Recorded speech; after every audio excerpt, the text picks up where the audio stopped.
हुकूमत से और मेयर कराची से एक छोटी सी रिक्वेस्ट करना चाहता हूँ कि हमने नंबर प्लेट तो लगवा दी है, लेकिन नंबर प्लेटों पे चालान जो है अमेरिका जैसे, सड़कों की हालत आप देखें मोहनजोदड़ो जैसी, हमारी जो आमदनी है वो सोमालिया जैसी है, महंगाई यहाँ पर स्विट्जरलैंड जैसी है, गैस की कंडीशन है सूडान जैसी, और जिंदगियों की हालत ऐसी है जैसे GTA वाई सिटी चल रहा है कि कभी भी भरोसा नहीं।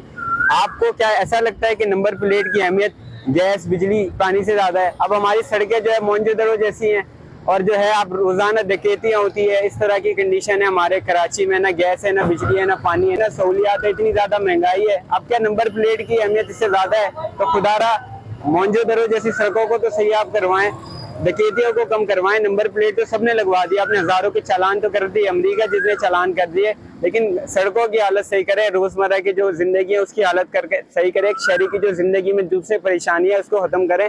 नंबर प्लेट की अहमियत हमारे लिए इतनी ज्यादा नहीं है जितनी हमारी जो जिंदगियों में गैस बिजली पानी और दूसरी सहूलियात है उसकी है। तो खुदारा इन चीजों पर भी ध्यान दें, हमारी जिंदगी में इतनी परेशानी है उसको भी हल किया करें।